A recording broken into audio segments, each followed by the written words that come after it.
प्यारे विद्यार्थियों, मेरे YouTube चैनल में तुम्हारा स्वागत है। आज हम वर्ग 6 के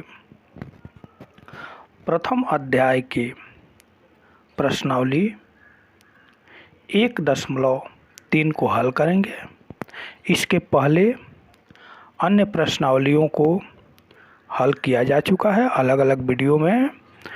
आशा है आप विद्यार्थियों को अच्छी तरह से समझ में आ गया होगा, और यदि नहीं आया है तो उसको कमेंट्स में ज़रूर लिखें। अब पहला प्रश्न आ रहा है,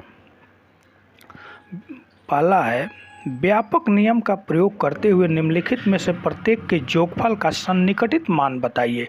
सन्निकटित मान यानी लगभग नज़दीक वाला मान बताया जाता है। इसमें 4 प्रश्न हैं, ए, बी, सी और डी। दूसरा प्रश्न आ रहा है, निम्नलिखित सवालों में प्रत्येक में एक मोटे तौर पर आकलन और एक निकटतम आकलन 10 तक सन्निकटन दीजिए। यानी एक मोटे तौर पर आकलन यानी वास्तविक आकलन और एक निकटतम आकलन यानी सन्निकटन आकलन दोनों बताना है। इसमें भी 4 प्रश्न है, ए, बी, सी और डी। तीसरा प्रश्न है, व्यापक नियम का प्रयोग करते हुए निम्न संख्याओं के गुणनफलों का आकलन का अनुमान लगाइए। इसमें भी 4 प्रश्न हैं, ए, बी, सी और डी। इन चारों प्रश्नों का सन्निकटित मान बताना है। अब मैं इसे कॉपी पर सॉल्व करके एक एक का बता रहा हूँ।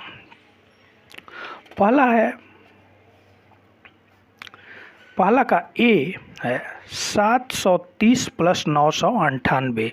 तो 730 का सन्निकटन मान होता है 700 और 998 का सन्निकटन मान होता है 1000। यानी जोड़ना है, यानी योगफल हो जाएगा 1700। बी है 796 का सन्निकटन मान होता है 800 और 314 का सन्निकटन मान होता है 300। यानी इनका अंतर निकालना है तो 800 में से 300 घटा देंगे तो 500 प्राप्त हो जाएगा। इसी प्रकार सी है 12904 का सन्निकटन मान होता है 13000 और 2888 का सन्निकटन मान होता है 3000। यानी इसका योगफल निकालना है तो 13000 और 3000 यानी 16000 हो जाएगा। डी है 28292 का सन्निकटन मान होता है 28000 और 21496 का सन्निकटन मान होता है 21000। यानी इसका अंतर निकालना है तो 28000 में से 21000 घटा देंगे तो इसका मान हो जाएगा 7000। सन्निकटन से संबंधित बातें मैं अगली वीडियो में विस्तार पूर्वक बताऊंगा।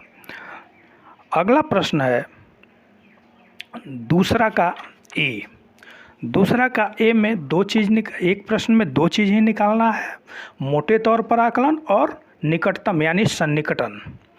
तो दूसरा का ए में है 439 जोड़ 334 जोड़ 4317।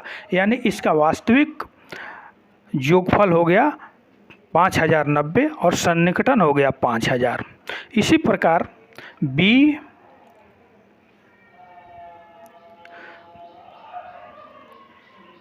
सी और डी का जो अंतर निकालना है, 2 नंबर में ए का केवल ए का योगफल निकालना था और बी, सी और डी में अंतर निकालना है।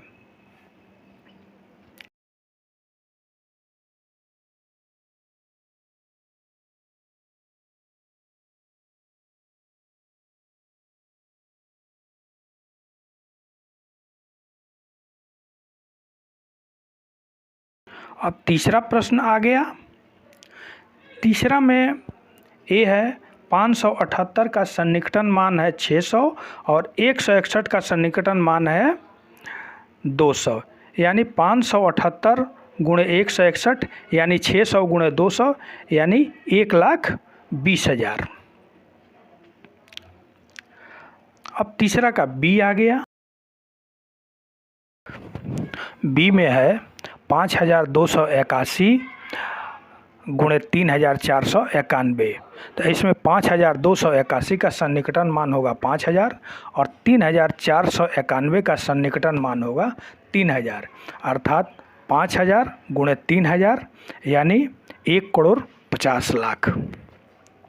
इसी प्रकार सी में 1291 का सन्निकटन मान हो जाएगा 1300 और 592 का सन्निकटन मान हो जाएगा 600, यानी 1300 गुणे 600 यानी 7,80,000। डी में 9250 का सन्निकटन मान हो जाएगा 9000, 29 का सन्निकटन मान हो जाएगा 30, यानी 9000 गुणे 30 यानी 2,70,000। इस प्रकार सन्निकटन मान संबंधित प्रश्नावली 1.3 के सभी प्रश्नों को हल किया गया है। आशा है विद्यार्थियों को अच्छी तरह से समझ में आ गया होगा। धन्यवाद।